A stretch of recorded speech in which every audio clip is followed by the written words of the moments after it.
በስመ አብ ወወልድ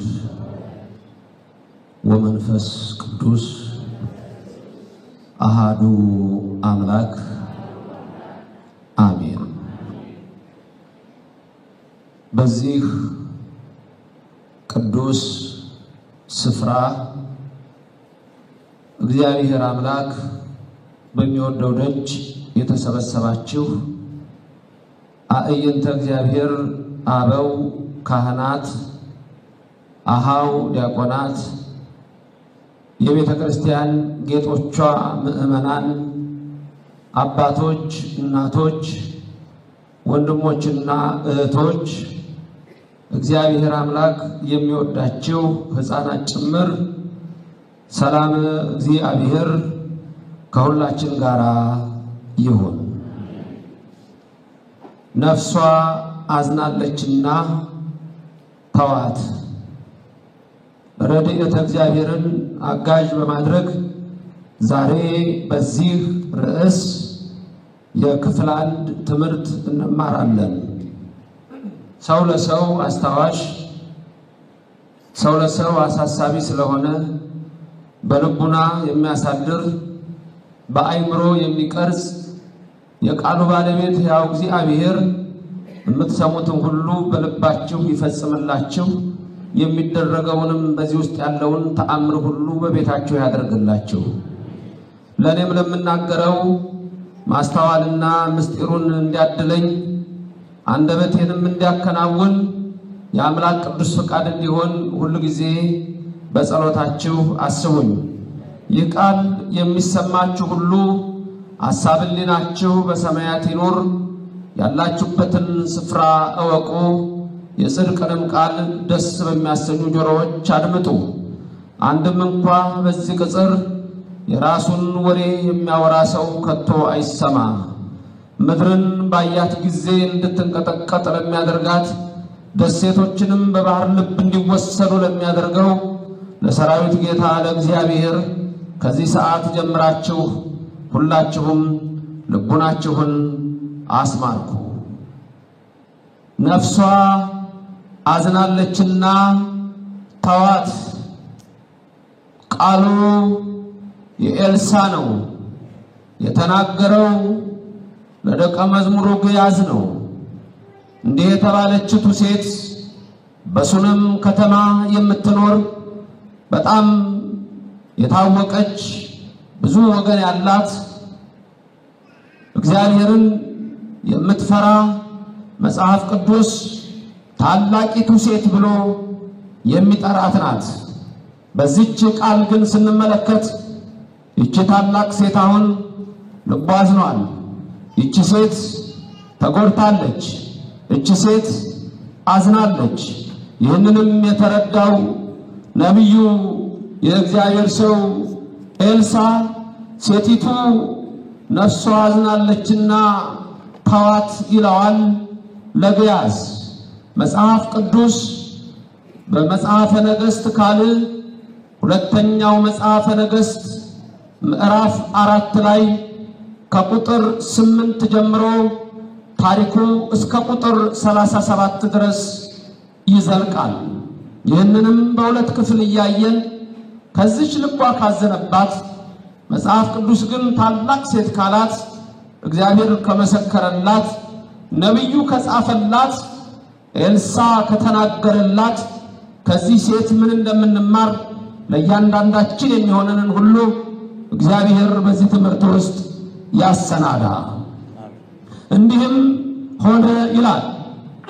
አንድ ቀንም እንዲህ ሆነ። መጽሐፈ ነገሥት ካልዕ ምዕራፍ 2 ቁጥር 8 አንድ ቀንም እንዲህ ሆነ። በዛን ቀን ምን ሆነ? የእግዚአብሔር ሰው ኤልሳ የሚኖረው አባቱ ኤልያስ በነበረበት የቀርሜሎስ ተራራ አናት ላይ ነው። በዛ እየጸለየ ከእግዚአብሔር እየተገናኘ የሚኖር ቅዱስ ነው። ታዲያ ይህ ኤልሳ አንድ ቀን በሱነም መንደር ያልፍ ነበረ። ኤልሳ የሚኖረው ቀርሜሎስ አናት ላይ ነው። ለማስተማር ግን ወደ ሰማርያና ወደ ገልገላ ይወርዳል። ወደ ገልገላና ሰማርያ ለመሄድ ደግሞ ግዴታ አቋርጦ የሚሄደው ሱነም የተባለችውን ከተማ ወይም ደግሞ ሱመን ተብላ የምትጠራውን መንደር ነው። በዚያ ሁሉ ጊዜ ያልፋል። እንዲህ ይላል ቃሉ፣ አንድ ቀንም እንዲሆነ ኤልሳ ወደ ሱነም አለፈ። በዚያም ታላቅ ሴት ነበረች፣ እንጀራ ይበላ ዘንድ የግድ አለችው። ይህች ሴት አንድ ቀን ባለፈ ጊዜ ኤልሳ እባክህ ወደ ቤቴ ገብተህ እንጀራ ብላ ለመነችው። የእግዚአብሔር ሰው ኤልሳም ወደዚች ወደ ሴቲቱ ቤት ግድ ባለችው ሰዓት ገባ። ገብቶም አንድ ቀን እንጀራ ተመገበ። ኤልሳ ሁሉ ቀን በዛ መንገድ ላይ ያልፋል። ሁሉ የሚኖረው ቀርሜሎስ ዋሻ ውስጥ ነው። ተራራው ላይ ዋሻ አለ። ዛሬ ድረስ ኢየሩሳሌም የሚሄዱ ሰዎች ውስጡ ድረስ ገብተው ያዩታል። የኤልያስም ቦታ በዛ አለ። ቀርሜሎስ ተራራ እነሆ እግዚአብሔር ድንቅ ነገር በእነዚህ ቅዱሳን ላይ ሆኖ እነሆ የሰማበትና ያደረገበት ተራራ ነው። ሁልጊዜ ወደ ገልገላና ሰማርያ የሚያልፈው ኤልሳ በዚህ መንደር በሱነም ሲያልፍ ሴቲቱ አንድ ቀን ብቻ አይደለም ከዛ በኋላ ሁሉ ቀን በቤቴ እባክህ ገብተህ እለፍ ብላ ለመነችው። እሱም እሺ አለ። ለባሉ አንድ ቀን እንዲህ አለችው፣ የእግዚአብሔር ሰው ሁልጊዜ በእኛ ይመላለሳል። ስለዚህ ወደ ቤታችን ገብተን እነሆ እንጀራም እንዲበላ ውሃም እንዲጠጣ እንለምነው። ያም ሆነ። ከዛ በኋላ ሴቲቱ እንደገና ሌላ ሐሳብ አሰበች። ለባሏም ነገረችው። እንዲህም አለች፣ ለምን በቤታችን የጸሎት ቤት አንሰራለትም? ለምን በእኛ ሲያልፍ አድሮ ጸልዮልን ለምን አይሄድም? ስለዚህ በዚህ በሰገነቱ ከላይ ለሱ ቤት እንስራለት አለች ይላል። እንዲህ ይላል ቃሉ፣ የነቢያትን የሐዋርያትን የሊቃውንትን ጉባኤ ባረከ እግዚአብሔር የኛንም ይባርክልን። በዚያም ታላቅ ሴት ነበረች፣ እንጀራ ይበላ ዘንድ ግድ አለችው። በዚያም ባለፈ ቁጥር እንጀራ ሊበላ ወደዚያ ይገባ ነበር። ለባሏም ይህ በእኛ ዘንድ ሁል ጊዜ የሚያልፈው ቅዱስ የእግዚአብሔር ሰው እንደሆነ አውቃለሁ። ትንሽ ቤት በሰገነቱ ላይ እንስራ፣ በዚያም አልጋ፣ ጠረጴዛ፣ ወንበርና መቅረዝ እናድርግለት፣ ወደኛም ሲመጣ ወደዚያ ይገባል አለችው። አንድ ቀንም ወደዛ በመጣ ጊዜ ወደ ቤቱ ገብቶ በዚያ አረፈ። መጀመሪያ ሴቲቱን መጽሐፍ ቅዱስ ታላቅ ሴት ያለበትን ምክንያት በተደጋጋሚ በትምህርት ውስጥ እናየዋለን። ሰው በሕይወቱ ሊመኘው የሚገባውና ሊያገኘው የሚገባው ነገር አንዱ ታላቅነት ነው። ይህች ሴት ታላቅ የተባለችበት የተለያዩ ምክንያቶች በውስጥ የምንመለከታቸው ይኖራሉ። በተለይ በርከት ያሉ ቁጥር ያላቸውን ነገሮች ማየት እንችላለን። ወደ 10 የሚደርሱ ነጥቦችን ማየት እንችላለን። ይህች ሴት ምን ያህል ታላቅ እንደሆነች በየመሃሉም ታላቅነቷን የሚያነሳውን ነገር እንመለከተዋለን። በሱነም ያለችቱ ታላቅ ሴት ለትምህርታችን ርዕስ የሆነው ግን ነፍሷ አዝናለችና ተዋት። ይህች ታላቅ ሴት አንድ ቀን ትልቅ መከራ ደርሶባታል። ትምህርቱ በዛ ላይና በታሪኳ ላይ የሚያጠነጥን ይሆናል። በመጀመሪያ ግን የምናየው አሐቲ ብእሲት አባይ፣ ይህች ሴት ታላቅ ሴት ነበረች ይላል። ታላቅነቷን እዚህ ጋር ሲያመጣ የአእምሮ ብስለት፣ ዕውቀት፣ እግዚአብሔርን ማመን፣ በእግዚአብሔር ቅዱሳን መታመን፣ የእግዚአብሔርን ቅዱሳን ማወቅ፣ በእግዚአብሔር መታመን፣ ጥርጥርን ማራቅ፣ ማጉረምረም ፈጽሞ የሌላት፣ ተስፋ መቁረጥ በፍጹም የማይነካት ሴት፣ እንግዳ ለመቀበል የጸናች። ስለዚህ በትምህርታችን ውስጥ የምናያቸው ነገሮች ከዚህ ሴት ታሪክ ገና በመጀመሪያ መማር ያለብን ነገር ይሄ ነው። አንደኛ ታላቅነቷ፣ እንግዳ መቀበል። 2 ብስለት አላት፣ ብስለቷ የአእምሮ ነው። 3 እምነት አላት። 4 እግዚአብሔርን እንሆ ታምናለች። 5 ቅዱሳንን ታከብራለች። 6 በቅዱሳን ምልጃ ትታመናለች። ሌላው ጥርጥር፣ ማጉረምረም፣ ተስፋ መቁረጥ በዚህ ሴት ዘንድ የሉም። ስለዚህ ከነዚህ ቃላት ራሱ ገና እግዚአብሔር አሁን ውስጣችን የሚነግረን ነገሮች ይኖራሉ። ምንድነው በእኛ ሕይወት ውስጥ ያለው? ምንድነው እኔ የማደርገው? ምንድነው እኔ የምሰራው? ከዚህ ሴት ጋር ስናየው በምን አይነት ሁኔታ እንመለከታለን? በመጀመሪያ የምናየው ይህቺ በሱነም ሰው ኤልሳ እባክህ በቤቴ ግባልኝ ብላ የለመነች እቺ ሴት ታላቅ ሴት ነች ስንል እንግዳ መቀበል ምክንያቱም በእንግዳ መቀበል የሚገኘውን ጸጋ አውቃለች። በተለይ ሰው ደግሞ ጻድቅ ሰው ነው። በጻድቅ ሰው ላይ ያለውን በረከት አምናለሁ። ስለዚህ እባክህ ወደ ቤቴ ግባልኝ ብላለች። አሁን ልክ በጭንቅላታችሁ ሌላ የሚታያችሁ እንግዳ የተቀበለ ሰው ማን ነው? አብርሃም። አብርሃም ቤቱ እንግዳ ካልመጣ በስተቀር ምግብን አይበላም ነው የሚለው መጽሐፍ ቅዱስ። ሰይጣን ደግሞ ይሄንን ስላወቀ አብርሃምን ሊገለው አሰበ። አብርሃምን ለመግደል ቀላል ነው አብርሃምን ለመግደል። አብርሃም ቤቱ እንግዳ ካልመጣ አይበላም ማለት። ስለዚህ አብርሃም እንዲሞት ከፈለገ ሰይጣን በሱ ላይ በክፋት ከተነሳ አብርሃም ቤት የሚመጡትን እንግዶች ምን ማለት ነው? ማቆም። ከዛ አብርሃም ምግብ አይበላም፣ ይሞታል። እንደሱ ነው የሰይጣን ሐሳብ። ከሰይጣን ሐሳብ ግን የአንድ ክርስቲያን ሐሳብ ይበልጣል። ከሰይጣን ሐሳብ ግን የአንድ ቅዱስ ሰው ሐሳብ ይበልጣል። ክብርና ምስጋና ለእግዚአብሔር ይድረሰው። ግን ሰይጣን በብዙ ነገር ላይ ሞኝ አይደለም፣ የረጅም ጊዜ ልምድም ስላለ። ስለዚህ በአራት ማዕዘን ላይ ምትሃት አድርጎ ራሱን ገምሶ አጥንቱን ከስክሶ ደሙን አፍሶ በአራት መንገድ ወደ አብርሃም ቤት የሚመጣውን ሰው መንገድ ዘጋ። ይሄ በመጽሐፍ ቅዱስ ውስጥ አልተጻፈም፣ በትርጉም ውስጥና ከአባቶች ሲወርድ ሲዋረድ የመጣው ታሪካቸው ነው። በአራት አቅጣጫ ዘግቷል። ሰዎች ይመጣሉ ወደ አብርሃም ቤት። ወደ አብርሃም ቤት ሊሄዱ ሲመጡ ሰይጣን መንገድ ላይ ወድቋል። ሰው መስሎ ደሙ ፈስቷል። ምን ሆነሃል? አይ አብርሃም እንደግሩ አብርሃም ደግ መስሎኝ ያበላኛል ያጠጣኛል ብዬ ቢሄድ ይሄው ፈንክቶ ላከኝ። አብርሃም ዱላማ ያነሳም አብርሃም በአራት አቅጣጫ ሰዎችን መለሰ። 3 ቀን እንደዚህ ያደረገ አብርሃም 3 ቀን እንጀራ ሳይበላ ተቀመጠ ቤቱ። ስለዚህ ደከማ አብርሃም። እንደውም ተክዞ በመምሬ አድባር ዛፍ ስር ቁጭ ብሎ መምሬ ዘመዱ ነው፣ በተራራው ላይ ነው ቤቱም ያለው፣ ከፍ ያለ ስፍራ ነው። እዛ ቁጭ ብሎ እንዳለ አብርሃም በሶስተኛው ቀን እንግዳ ይመጣም እንደዛ ብሎ ይጠብቃል ምግብ ለመብላት። ሚስቱም ሳራ አብርሃም ብቻ አይደለም ሚስቱም ሳራ ደግ ሴት፣ እሷም እንደዛው ነበረች። የሁለቱም በረከት በእኛ ላይ ለዘላለም ይደር። በሶስተኛው ቀን አይኑን ሲያነሳ 3 ሰዎች መጡለት። ሳራ 3 ሰዎች መጥተዋል ዛሬ እቤታችን የሚመጡ እንበላለን እንጠጣለን ደስ አለ። 3ቱ ሰዎች ጋር ቁጭ ብለዋል ላይ አብርሃም ሄደ። እባካችሁ ወደ ቤቴ ግቡ፣ እንጀራም ብሉ፣ ውሃም ጠጡ፣ ልባችሁን ደግፉ አላቸው። ሥላሴ ናቸው እኮ ለአብርሃም የተገለጹት። ክብርና ምስጋና ለእግዚአብሔር ይድረሰው። ዘፍጥረት 18 ቁጥር 1 ለአብርሃም ተገለጠ ይላል። እግዚአብሔር ተገለጠ። አይኑን አቅንቶ የሚመለከቱን ሰዎች አየ። 3 ሰዎች ሄደና ኑ ቤቴ ግቡ አለ። ካልተሸከምከን ካላዘንከን አልገባም ደክሞናል። ወይ እግዚአብሔር ምን እንደሚሰራው ከቅዱሳኑ ጋር ደክሞኛል። እግዚአብሔር ነገሩ በእያንዳንዱ ነገር ውስጥ እግዚአብሔር የሚያስተምረን ነገር ይኖራል። አይ ከደከማችሁ ተውት እንጀራ ላብላችሁ ስላችሁ ጭራሽ ደከመ ልትሉ ነው። ሄዱ በዛው ቀጥሉ መንገዳችሁን የሚል ሰው ሊኖር ይችላል፣ አይታወቅም።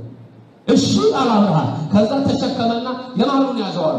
የመሃሉን ተሸክሞ አብርሃም ሄደና ቤቱ ገብቶ ከድንኳኑ ቁጭ ሲያደርገው 3ቱም ቁጭ አሉ። ደነገጠ። ሚስጥሩ ምንድነው?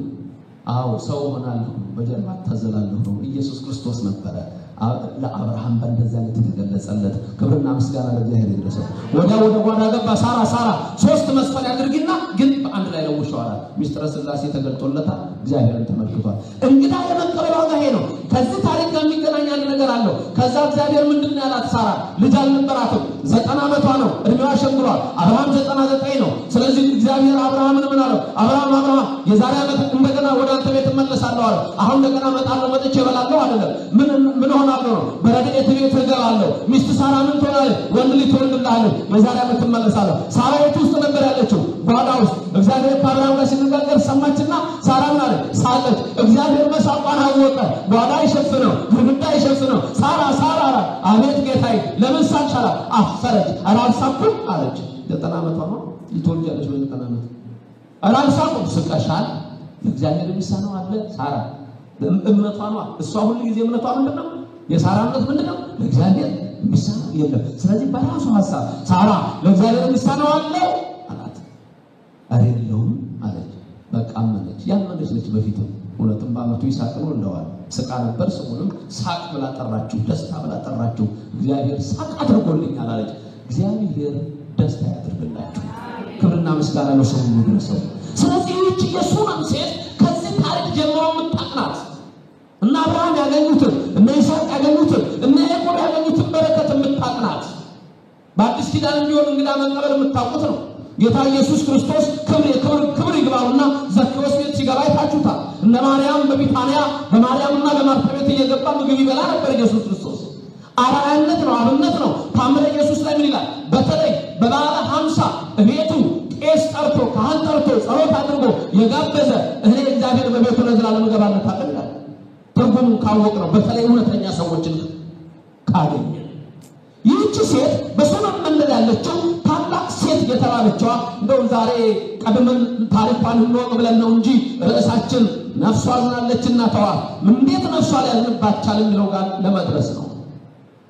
እውነትም እቺ ሴት ታላቅ ናት። ኤልሳዕ ቤት ግባ አለችው። ከዛ ምን እንደሰራችለት ለኤልሳዕ ተመልከቱ።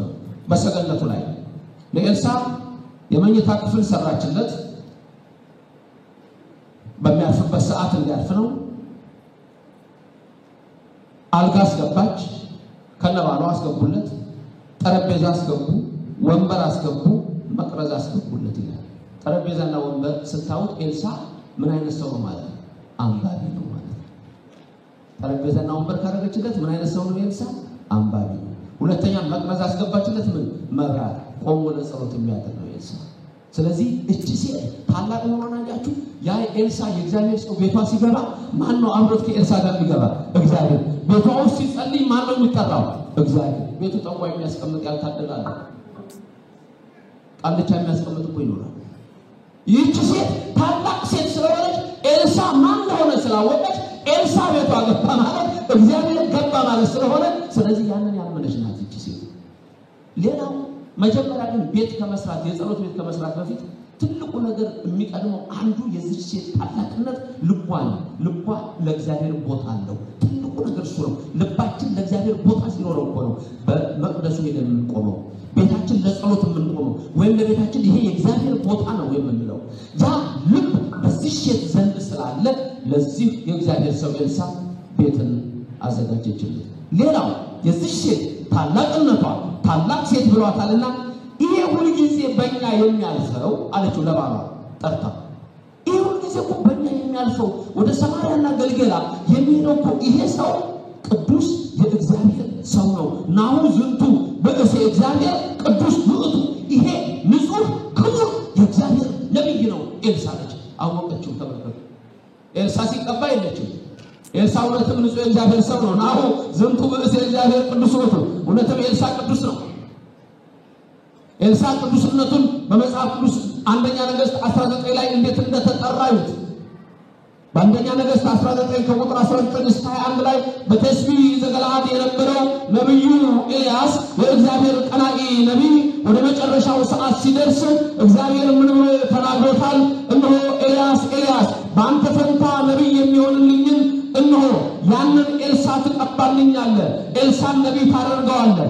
እሱም በአቤል ሜሆላ የአቤል ሜሆላን ስፍራ ያለው የሳፋጥ ልጅ ነው። እሱን ለነቢይነት ትመርጥልኛለህ። ሌላው ደግሞ የናሜስን ልጅ ኢዩ ለንግሥና ትቀባልኛለህ። የናሜስ ልጅ ኢዩን እነሆ ንጉሥ ታደርገዋለህ። ከአንተ በኋላ ደግሞ ነቢይ እንዲሆን የአቤል ሁላን መንደር ያለውን የሳፋጥ ልጅ ኤልሳዕ ነቢይ ያርገቀባልኛለሁ በልሂድ አለው። እሺ ብሎ ኤልያስ መንገድ ጀመረ።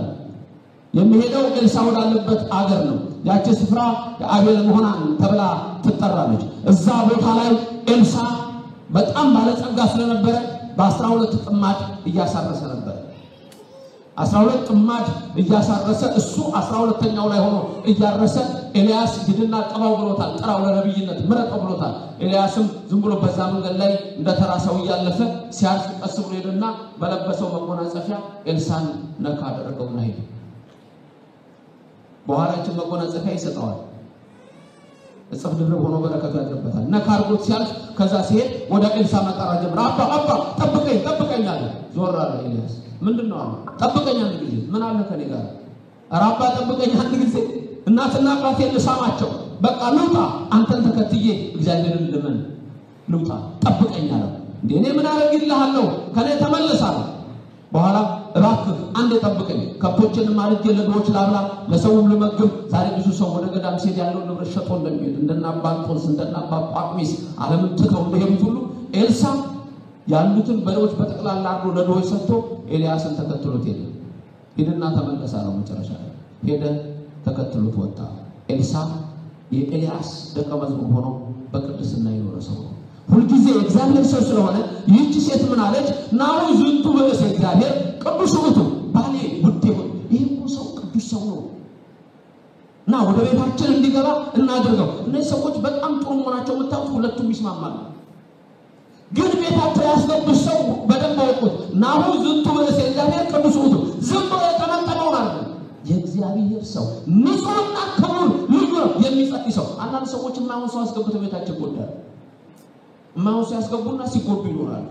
ትዳራቸውን ብጥብጥ ባልና ሚስት አጣልቶ ይሄዳል። መነኩሴ መስሎ ገቡ አጣልቶ የሚስትሽ እናት እንዲያርጋለች፣ የሚስትህ እናት እንዲያርጋባለች፣ የባልሽ ዘመዶች እንዲያርጋዋል።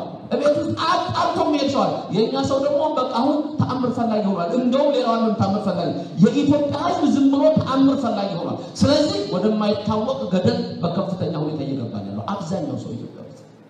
ከዛ መቼ የሚገባው ከቆየ በኋላ እንዲህ አይነት ሰው መስለውኝ እኮ እኔ እኮ እንትናቸው ናቸው ሲናገሩ ጥሩ መስለው እንደዚህ እኮ መስለው መጀመሪያ ፍሬ ነው ማየት። ከፍሬያቸው ታውቋቸዋለህ። ሰውን ታሪኩን ማየት ያስፈልጋል።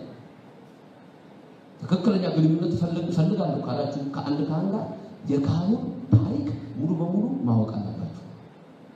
ማን ነው? ምን ሰርቷል? መምህር ዘበነ ማን ነው? ከህፃንነቱ ጀምሮ ከስሬ ጀምሮ መታወቅ አለበት።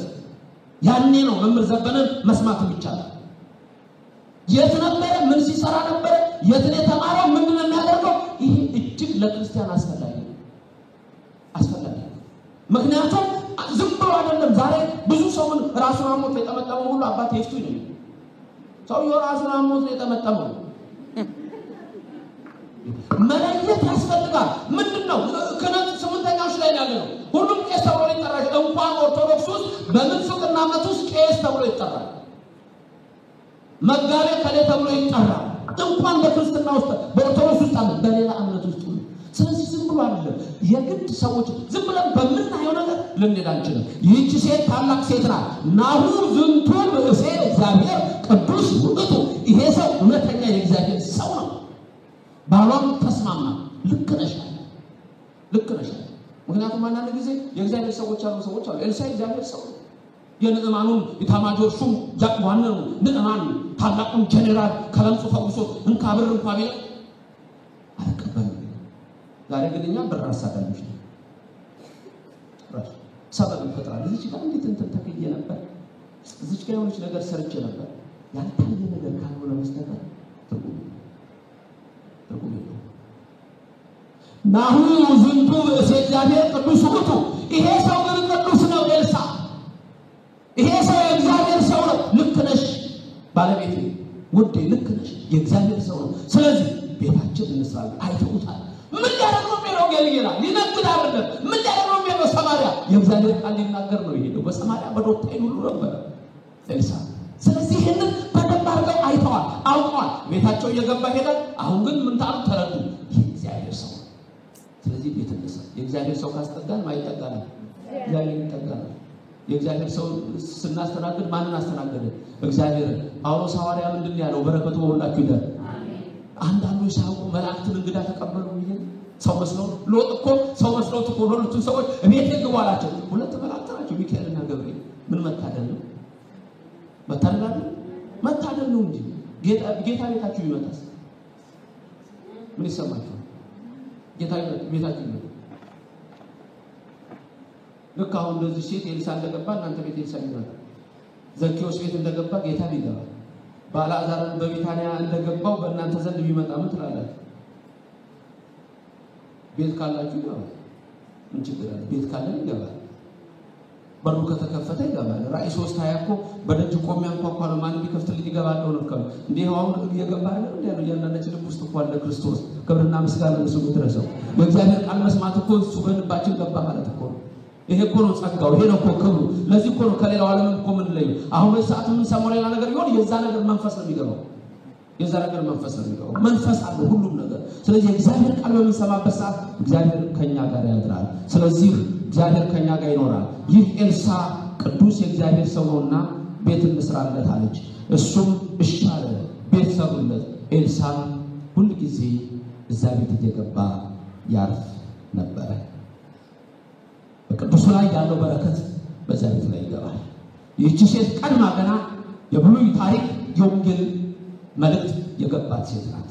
ማቴዎስ 10:42 ላይ ጌታ ምን አለ? እናንተን የሚቀበል እኔን የሚቀበላል፣ ነብይን የሚቀበል የነብዩን ዋጋ ይወስዳል፣ ጻድቁን የሚቀበል የጻድቁን ዋጋ ይወስዳል። እንዲህ የሚል ቃል አለ። ሁላችሁ ተናገሩት። እናንተን የሚቀበል እኔን ይቀበላል፣ ነብይን የሚቀበል የነብዩን ዋጋ ይወስዳል፣ ጻድቁን የሚቀበል የጻድቁን ዋጋ ያገኛል። እግዚአብሔር የነቢያት የጻድቃን ዋጋ ቤታቸው ያደርግላችሁ። ለምን ትቀበላላችሁ? የማይቀበል ሰው ሊሆን አያገኝም።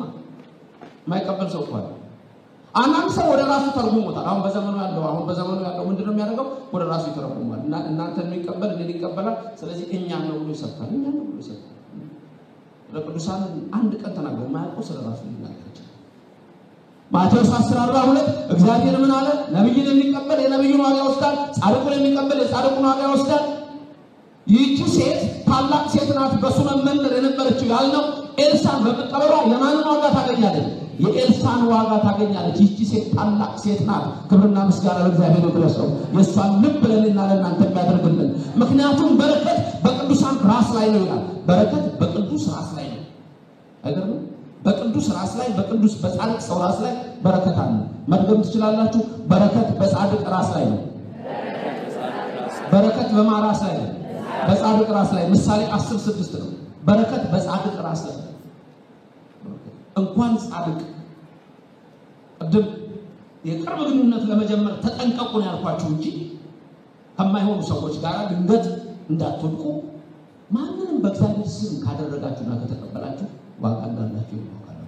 ማንንም ደግ ስራ ሁሉ ጊዜ ደግ ስራ ነው። እግዚአብሔር ረድኤቱና በረከቱ ከኛ ጋር ነው። እቺ ሴት ጻድቅ ናት።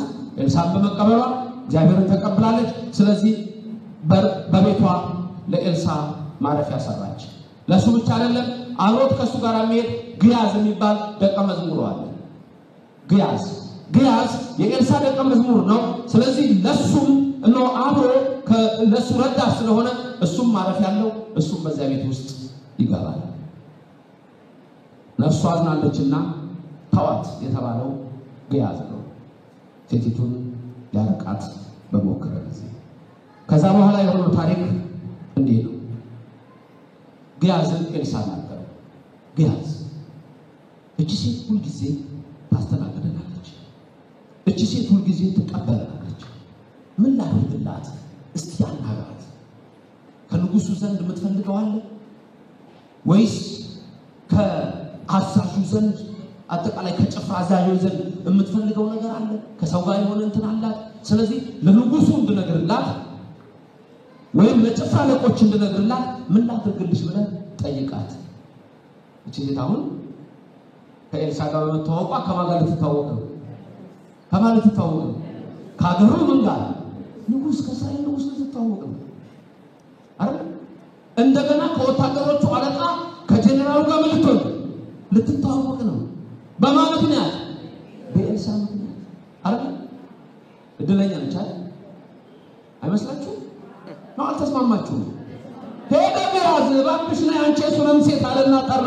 እንዲህ ይልሻል እግዚአብሔር ሰው ኤልሳ ምን ላድርግልሽ ይላል። ወለታሽ ሐሳብሽ ከብዶታል የእግዚአብሔር ሰው። ስለዚህ ከንጉሱ ላስተዋወቅሽ፣ ከጦር አዛዡ ላስተዋወቅሽ ምን ልበልሽ አላት። የሱነምን ታላቅ ሴት እሷ ምን ያለች? አያስፈልገኝም፣ ከንጉሱም አልፈልግም፣ ከጀነራሉም አልፈልግም። ምክንያቱም ከማጋለል ሰው ግንኙነቷ ከእግዚአብሔር ሰውና ከእግዚአብሔር አምላክ ጋር ክብርና ምስጋና ለስሙ ይድረሰው። ምክንያቱም ይሄ ምድል አገኘሁት ብንል እንዴት አይነት ሐሳብ ነው የምናስበው? ሰው ከዚህ ቅድም ያለው ነገር ግን የለም። ከሰው መተዋወቅ አይጠላም። ልብ በሉ፣ ከሰው መተዋወቅ አይጠላም። ግን ምን አግኝታለች? ዋናውን የያዘች ሴት ታላቅ ሴት። ቅድም ያላቸው የታላቅነቷን ነገር ነው። በእግዚአብሔር መታመን ያለው ነገር በእግዚአብሔር መታመን። አንዳንድ ጊዜ እኮ እኛ ጥርጥር ነው እንትን ብዙ ጊዜ የምነግራችሁ ሰው እያለ ሞፈር ሊቆርጥ ተራራ ላይ ወጣ ምለው ታሪክ ይላችኋል። ቆይቷል አንሸራተተውና ወደቀ። በጣም ጥልቅ ገደል ነው። ሰው ላይ ነው አይችልም። ትንሽ የጉቶ ይዞ ተንጠልጥሎ ዛሬ አምላክ ድረስልኛል። ደረሰልኝ። ምን ላድርግልህ? ከዚህ ያለኝ ማንም የሚያድነኝ የለም። ታምነኛለህ? አምናለሁ። እንግዲያው ና ጉቶ ልቀቅና ወይ ጌታዬ እንዴት አድርጌ ጉቶ ልቀቅ? እንዲሁ እንዲያስ ፋድል አይነት ነገር። አንዳንድ ሰዎች በዚህ ጋር የያዝነው ነገር አለ፣ የወተፍነው ነገር አለ። በዚህ ጋር እንደገና እግዚአብሔር የምንል ሰዎች አለ።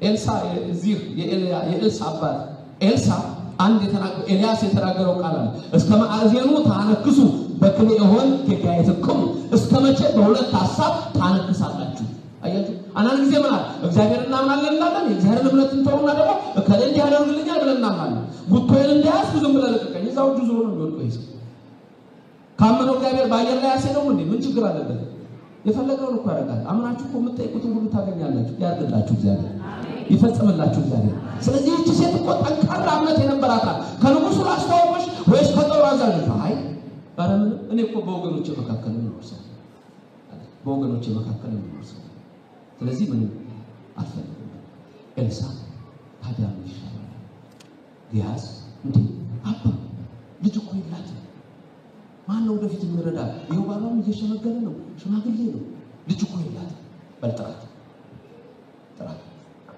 ወርላይ ቆመች አቤት አባቴ የእግዚአብሔር ሰው ኤልሳ ሆይ በይ የዛሬ ዓመት ወንድ ልጅ ተታቀፈለሽ አላ የእግዚአብሔር ሰው ሆይ ሰውነቴን አታሳቅቃት የዚህ ሴት ሰውነቴን አታሳቅቃት እግዚአብሔር ሰው አይ ፖርታልስ ተታቀፈለሽ እርቃየችው ነገር አለው እዚህ ጋር ነፍሷ አዝናለችና ተዋት የተባለበት ምክንያቱም እቺ ሴት የመውለድ ነገር ብትወልድም ባትወልድም በእግዚአብሔር ላይ የጸና እምነት ያላት ሴት ስለነበረች ነው አንዳንድ ሰው ልጅ ስላልወለደ ወይም ደግሞ ስላላለ የማይሆን ነገር ውስጥ ሲገባ የአብርሃም ቤት ብጥብጥ ብሎ የነበረው የዛ የጻድቅ ሰው ቤት በሳራና በአጋር ምክንያት ወደማይሆን አቅጣጫ የሚሄዱ ሰዎች አሉ በተለይ ዛሬ ቴክኖሎጂ እንዲህ አይነት ነገር ፈቅዷል ብለው በማይሆን አቅጣጫ የሚሄዱ ሰዎች አሉ የአይምሮን ውጊያ ከቻሉት ይቆበት አንዳንዶች ልጅ ሳይወልዱ የኖሩ ሰዎች አሉ እዚህ ክፉ ዓለም ላይ ለክፉ ትውልድ ተላልቃሉ ይህች ሴት ታላቅ ሴት ናት ሲል በራሷ የጸና ነገር ነበር የእግዚአብሔር አታሳቀኝ አልጠየቀችው ስጠኝ አላለችው አልጠየቀችም ስለዚህ በራሷ ነገር ላይ የጸና ሴት ነች ይህች ሴት የእግዚአብሔር ሰው እንዳታሳቀኝ አይ እንጂ የዛሬ ዓመት ትወልጃለሽ ባመቱ እቺ ሴት ጸንሳ ወንድ ልጅ ወለደች እግዚአብሔር ሰው የተመሰገነ አሜን ይህች ሴት ጽናቷ ሁሉ በራሷ እምነት እግዚአብሔር ላይ ብቻ የተደገፈ የእግዚአብሔርን ሰው ክብር የምታውቅ ታላቅ ሴት ነበረች ኤልሳ ማለት አመካመዮም ተረክቢ ወልደ የዛሬ ዓመት ወንድ ልጅ ታገኛለሽ አላት እሷም ጸንሳ በአመቱ ወንድ ልጅ ወለደች ልጁም አደገ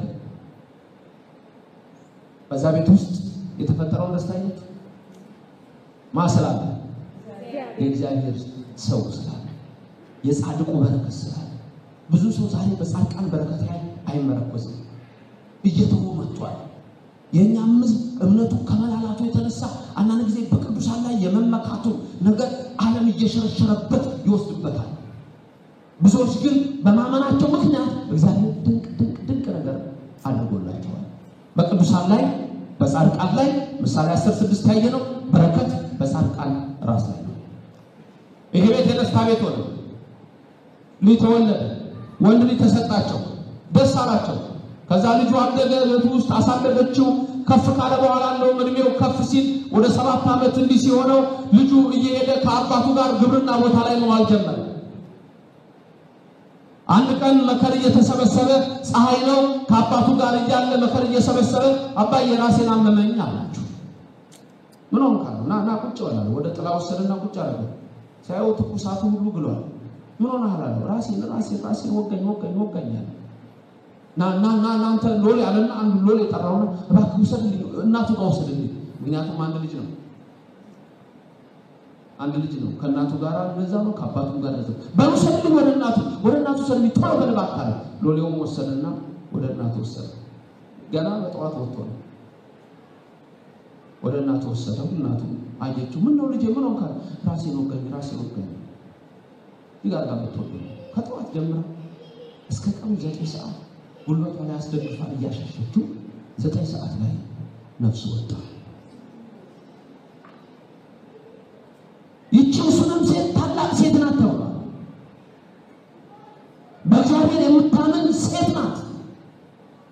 በእግዚአብሔር ቅዱስ የምታምን ሴት ናት። ለምንድን ነው እዚህ ቤት እንዲህ አይነት መከራ የሚገባው?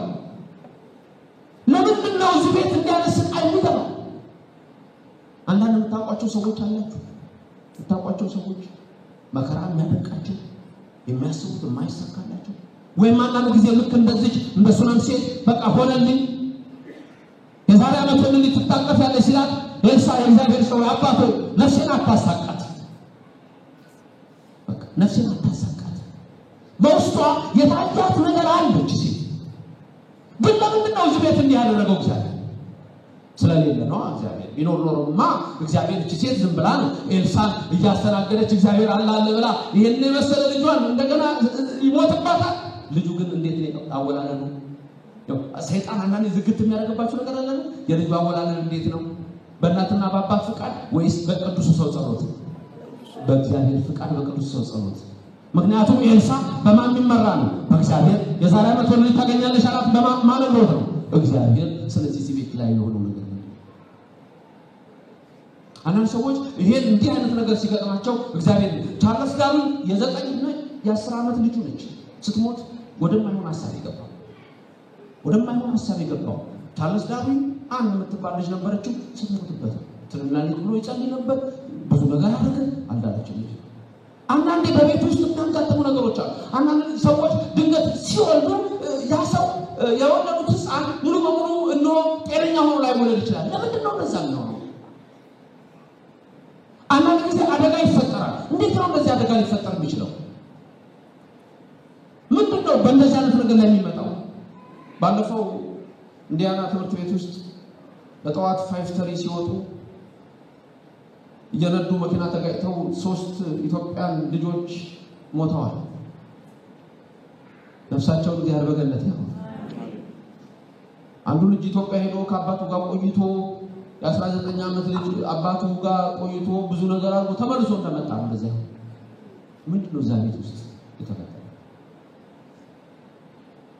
አንዳንድ ጊዜ እንዲህ አይነት ነገሮች ሲመጡ ምን አይነት ፈተና ውስጥ እንደምትገቡ መጠንቀቅ ያለባችሁ።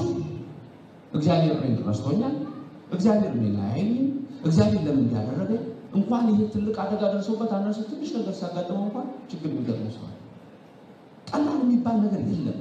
ለገታ ነው ምን ይሞላ ፈጣን ልትሉ ትችላላችሁ። ገለፍ እንዲቀዳችሁ ብሎ ኡሲ ችግር ነው ለሱ ችግር ነው ለአንተ ችግር ላይሆን ይችላል። እሱ ግን በዛ ሰዓት ተቸግሯል።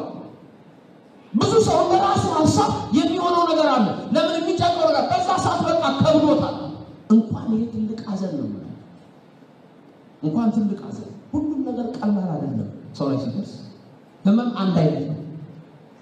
እግርም ቢቆረጥ አንድ አይነት፣ ጥፍርንም ቆርጣ አንሶላ ሲነካበት አትተኛም። እንደዚህ ሲጠዘጥዝ እግርም ቢሰበር እጅም ያንነትም ሊሰማ ይችላል። ሁሉም ነገር የሚያሰቃይ ይሆናል። ሁሉም ነገር የሚጠዘጥዝ ይሆናል። ሁሉም ነገር የሚነዘንዝ ይሆናል። ለምንድን ነው ግን እዚህ ሴት ቤት እንዲህ የሆነው? ነፍሷ አዘነች። ሲታው አዘነ ነፍሷ። ሴቲቱ ግን ምን አይነት ሴት ነች ነበር ያለው መጽሐፍ የነገረን? ታላቅ ሴት 9 ሰዓት ላይ ልጇ ሞተ። ታላቅነቷ ነገር ምን አይነት እምነት ነው? እምነት ለካ እንደው ይገርመኛል። እምነት አናንያ ዛሬም ሳይል እሳት እየነደደ እስከሰበ እምነት ማለት እንደዛ አይነት እሳት እየነደደ 49 ክንድ ላይ እየነደደ ልጨምራችሁ ነው ሲላቸው ምንድን ነው ያለው? ጨምራ እግዚአብሔር አልከደው። እኛ ምን ነው እንዴ አሁን ቆይ ለምን ቃቴ አምናለሁ ነው ከረነሰው አንተ ቆንኮ ሙስልማ በአቅላ ድራን የቆመው እሱ የሚያከል አምላክ አምናለሁ። ዞር ብዬ አምላክ ይቀርባል ምን ሲኖር የሚያስብ ሲኖር ተመልከቱ። አናንያ አዛርያ ሚሳኤል ግን ለሌላው ትምህርት ናቸው፣ የጸኑ ናቸው። 49 ክንድ 7 ክንድ የነደደውን እሳት 49 ያደረገ እጥፍ አምጥቷል። እጥፍ ነደደ። የሰማይ ጫፍ ሁሉ ላይ ደርሶ ለረጃጅም ዛፎችን ጫፍ አቃጠለ። አናንያ አዛርያ ሚሳኤል ልባቸው ጽንት ያለ እምነት ማለት ለካ ጽንት ነው የሚያደርገው። ለካ ልጨምራችሁ ነው ጨምረን ቶማስ ዘመርአስ እነዚህ ቅዱሳን በረከት ይደርብን። ቶማስ ዘመርአስ ቅዱስ ቶማስ 22 ዓመት እየቆረጡት ብዙ ተናጣጣው ነው። 22 ዓመት እየቆረጡት አታምንም ዛሬ በአምላካችን ያሉት በጣዖቱ እንዲያምን ሲገፉት እሱ ግን አምላክ ኢየሱስ ነው። ምን ይመጡና ቆርጠው ወስደው ለጣዖታቸው ይሰጡ 22 ዓመት እጁን ጨረሱ ቀኝ እጁን ግራ እጁን ጨረሱ ቀኝ እጁን ግራ እጁን ጨርሰው ይሰው ነው ይቻላል ስጋ ጭቃ ማለት ይህ ሸክላ ማለት ቅዱስ ጳውሎስ ነው ግን እዚህ ሸክላ ውስጥ ሆነን እንሰቃያለን ቅዱስ ጳውሎስ ደግሞ ደንባርጎ ያቀል የለ ደንባርጎ እንደሚያቀል እዚህ ሸክላ ውስጥ ሆነን ደግሞ እኛ እንጨነቃለን እንሰቃቃለን አባቱን ማስበቀበም ይተሰነ አግናጢዎስ ለአንበሳን ጨምራለ ሲሉት ምን የ3 ዓመት ህፃን ቂርቆስ የ3 ዓመት ህፃን ቂርቆስ ምን አይነት እምነት እግዚአብሔር በልቡ ውስጥ ጽፎለት ነው እናት ያላት ልትፈራ ስትል እየሩጣ እሳቱ እየነደደ እንዴ እኔስ እሺ ልጄን ላቃጥል ብላ እናት አንጀቷ ለልጇ አዝኖ ያን ስታስብ የትፍሪ እናት ለምን እንደምታዝ የ3 ዓመት ህፃን አናንያ አዛርያ ሚሳኤልን ታዳነ ገብርኤል እኔና አንቺስ አያድነን ማለት ክንፉን ለማታ ነው ገብርኤል ወደ ወረደው ክብርና ምስጋና ለእግዚአብሔር ይድረሰው እግዚአብሔር በነገሮች ውስጥ ሁሉ ከኛ ጋር ይሆናል በየትኛውም ጊዜ ጳውሎስ ሐዋርያ ጢሞቴዎስን የመከረው ምክር መንገራችሁ በጊዜው አለጊዜው ጽና መቼ በጊዜው አለጊዜው ምን ጽና ይቺ ሴት የጸናች ሴት ነው ልጇ ጉልበቷ ላይ ነው የሞተው ጉልበቷ ላይ አንድ ልጇ ጨካኝ አይደለችም እቺ ሴት እንደውም ሲጀምር ምንድነው በግዕዙ ላይ የሚላታል ርርሂት ነው የሚላት ስታውት ግን አሁን እዚህ ጋር አሁን አልጾችም አልተንደባለችም አሁን ሌላ ሰው ነው ምን እንደሚሆነው በዛ ብላታው ምን እንደምታረጉት በዚህ ሰዓት ምን እንደምናረጋው ትምህርቱ ራስን መመርመር ስለሆነ የዚህ ሴት ነገር እኛ ቤት ውስጥ ቢገባ ምን እንደምንሆነው ይሄን ማሰብ ነው ምንድነው የምናረጋው ምን እንደሚገጥመን በዛ ሰዓት ምን እንደምናረጋው ልጃችን ጉልበታችን ላይ ሴቲቱ ወዲያው የሞተው ልጇ ተሸክማ ሰገነት ላይ ወጣች ለኤልሳ ቤት የሰራችለት አለ ወጣችና ኤልሳ አልጋ ላይ አስተኛች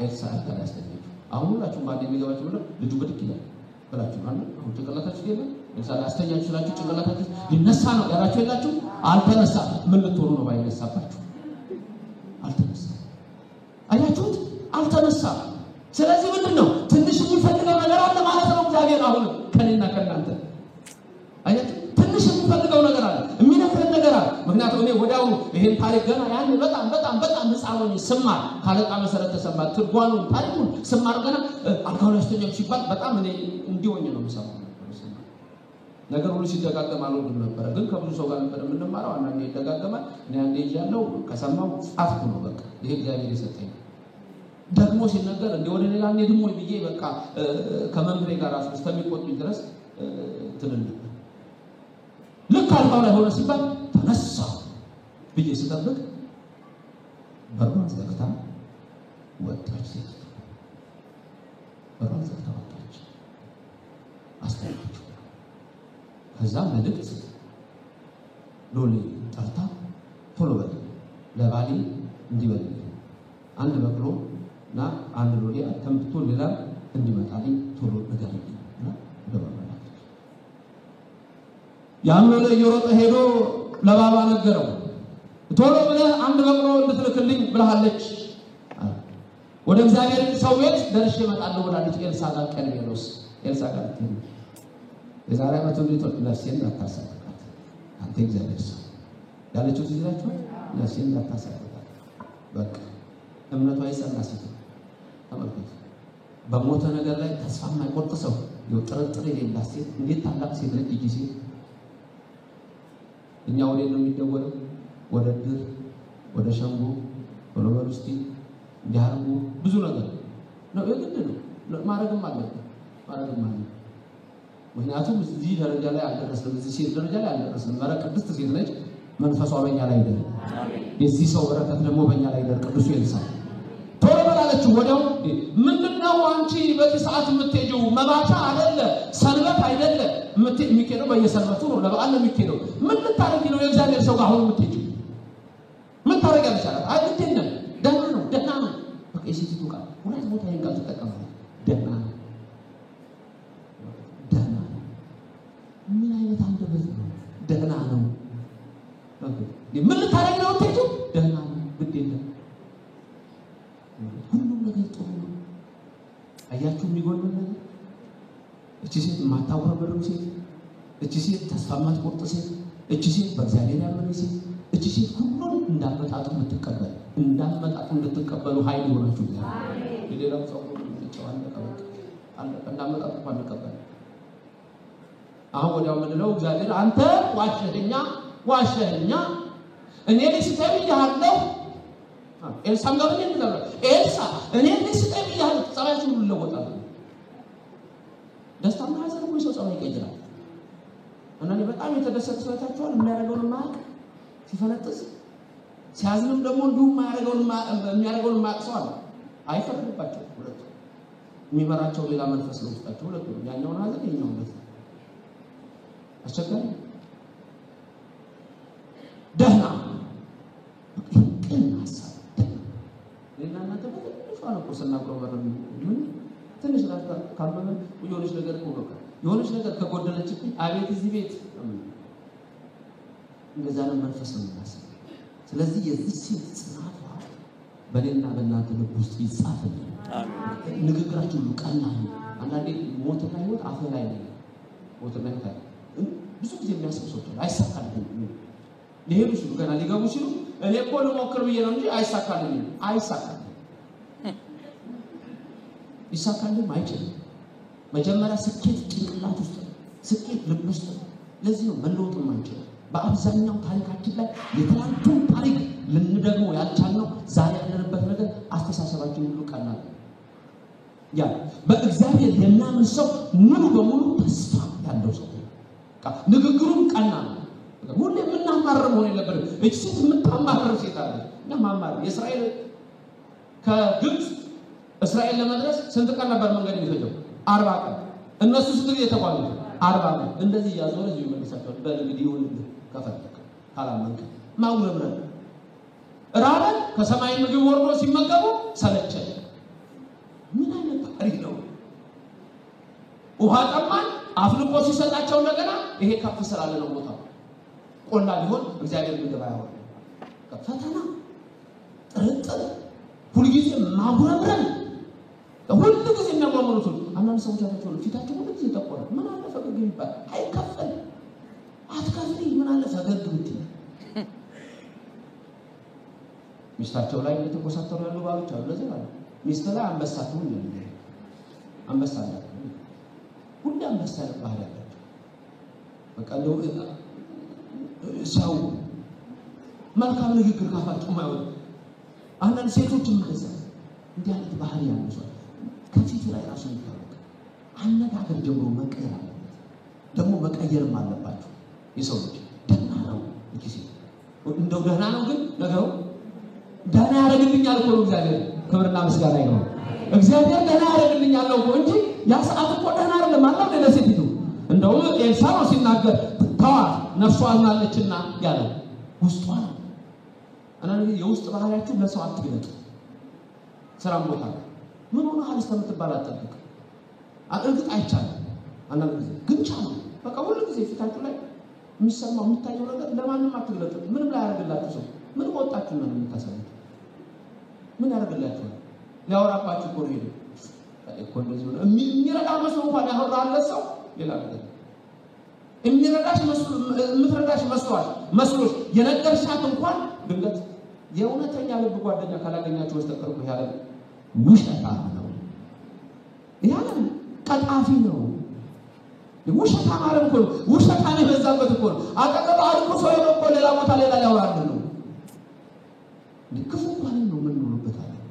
ከሰው ተጠበቁ ያለው ጌታ ዝም ብሎ መሰራችሁ እንዴ? የእውነተኛ የልብ ጓደኛ ግን ይስጣችሁ እግዚአብሔር። ደግሞ የእግዚአብሔር ሰው ሲሆን በረከትም አለ። እግዚአብሔር ሲያደርግላችሁ እንጂ አስቸጋሪ ደህና ነው አለ ሴት። ታዲያ ምን ልታረጊ ትሄዳለሽ?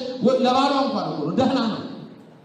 ትንሽ የሆናችሁትን መታችሁ ባላችሁ ጋር ዘርግፋችሁ የእናንተ ጭንቀታችሁ እሱን ስታስጨንቁ የምትቀርቡት ይቆጣል። እቺ ሴት ምን ታውቃለች? ትንሿን ነገር ዝም ብለህ እየነገርክ የምታስጨንቃለ። አንዳንድ ጊዜ ሁሉም ነገር አይሆንም እኮ ደህና ነው ማለት ከእግዚአብሔር ቃል እኮ ምንም ማለት ማን ደህና ያደርጋል?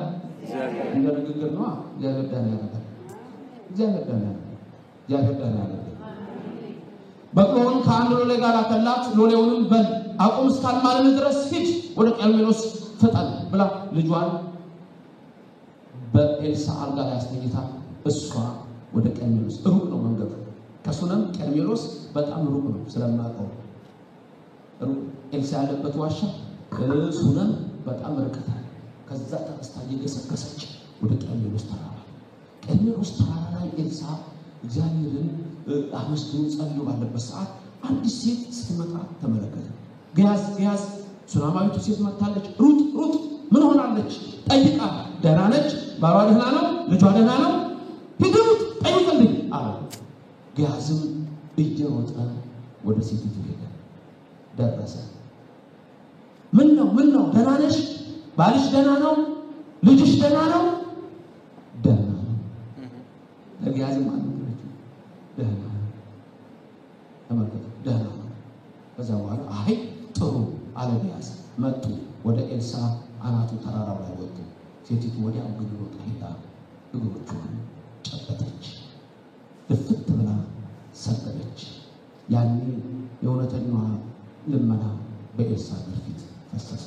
የዛን ጊዜ ጊያዝ ሮጠና አንቺ ሴት ብሎ ሊያነሳስል ምክንያቱም ዝም ብሎ እየሄዱ ካህናትን ወይም ደግሞ ነቢያትን ዝም ብሎ አይነካም።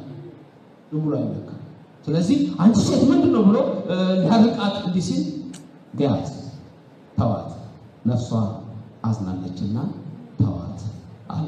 ይቺ ሴት ጠንካራ ናት አላት። ወደ ኤልሳ መጣለች፣ በእግሩ ስር ተደፍታለች። ያስተኛችው በሱ አልጋ ላይ ነው። ይህን ልጅ እግዚአብሔር እንዴት ያደርግላታል?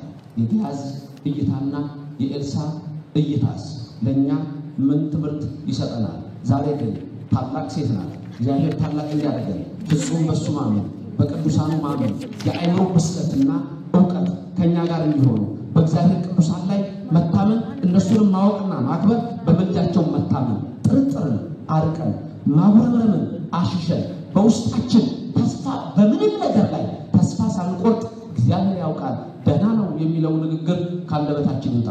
እግዚአብሔር ደህና ያደርገዋል። ጊያዝ በልቶሎ በል ልጄ አሁን ሞታለች። እንካ በትሬ ሂድ። አልጋው ላይ እንዳለ በዚህ በትር አስነካው። ልጁ ይነሳል። ጊያዝ በትሩን ይዞ እየቀደመ ሮጠ። ኤልሳም ከሴቲቱና ከሎሌው ጋር ተከተለው። ክፍል 2 ሳምንት እንማራለን።